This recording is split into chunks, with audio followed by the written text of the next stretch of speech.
अल्हम्दुलिल्लाह रब्बिल आलमीन वस्सलातु वस्सलामु अला रसूलिहिल करीम अम्मा बादु फ़अऊज़ु बिल्लाहि मिनश शैतानिर रजीम बिस्मिल्लाहिर रहमानिर रहीम इन्नल्लाहा व मलाइकतहु युसल्लूना अलन नबी या अय्युहल्लज़ीना आमनू सल्लु अलैहि व सल्लिमु तस्लीमा अल्लाहुम्मा सल्लि अला सय्यिदिना मौलाना मुहम्मदिन व अला आलिहि व सहबिहि व बारिक व सल्लिम।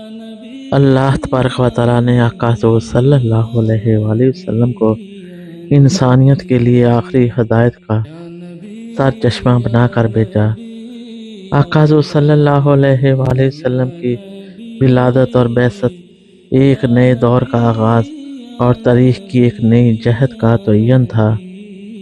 यही वजह है कि हम तारीख में आप सल्लल्लाहु अलैहि वसल्लम से पहले और बाद के ज़मानों का मुकाबला करें तो हम देखते हैं कि आप सल्लल्लाहु अलैहि वसल्लम की तशरीफ़ आवरी के बाद इंसानियत एक नए दौर में दाखिल हो गई। एक ऐसा दौर जिसमें शऊर, आगही, तहजीब, कल्चर और आला इंसानी इक़दार के फ़रोग़, क़याम और इस्तेहकाम के वो नज़ाइर मिलते हैं जिनका आपकी आमद से कबल वजूद ना था, बल्कि उनका तसव्वुर भी नहीं था।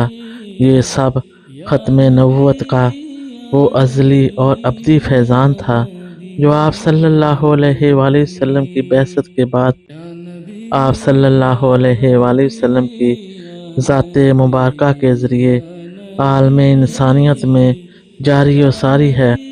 लेकिन आप सल्लल्लाहु अलैहि वसल्लम की सीरत के हवाले से रहनुमाई और फैज़ जो हमें बतौर उम्मत अपनाने चाहिए थे वो अपनाए नहीं जा सके।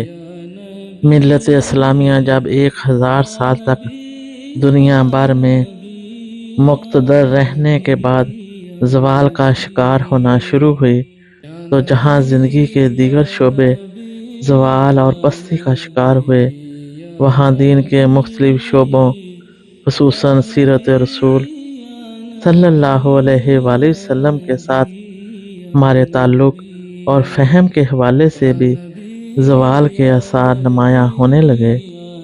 सीरत के साथ ताल्लुक़ के बाब में ज़वाल के असरात पिछली 2-3 सदियों में सामने आए।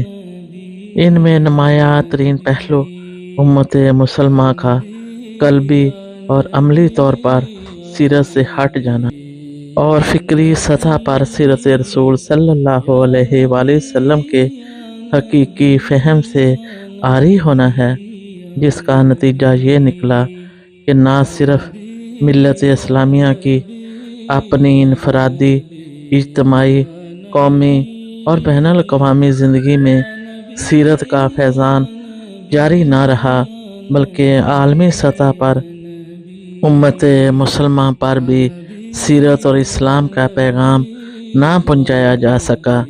इस्लाम की तालीमात और सीरत के साथ अमली और ज़िंदा ताल्लुक़ के कट जाने से उम्मत मुस्तफ़ा पर बेहद बुरे असरात मुरतब हुए, जिसकी वजह से उनकी ज़िंदगी में अकायद और अमाल की तासीर ख़त्म हो गई। आलमे इस्लाम के ज़वाल पर मुआशरे में मजहबी और रूहानी इक़दार बतदरीज ज़वाल का शिकार होती रही। इस ज़वाल पजीरी का नतीजा ये निकला कि मुस्लिम माशरे में ईमानी हक़ाइक़ और रूहानी इक़दार की जगह मादा परस्ती और मादा फ़िक्र ने ले ली और दुनिया की ज़िंदगी की बजाय सिर्फ आखिरत की ज़िंदगी का मसला होकर रह गया। हमारी ज़िंदगी का मकसद महज आखिरत में सवाब और जन्नत का हसूल रह गया। इन तमाम खराबियों के अज़ाले की जदोजहद से कबल लाजिम है कि इन खराबियों के पैदा होने की बुनियाद और असबाब का खोज लगाया जाए, ताकि आलमे इस्लाम में इस ज़िल्लत व पस्ती की हालत से भी निजात पा सके। आका हुज़ूर सल्लल्लाहु अलैहि वसल्लम से इश्क है।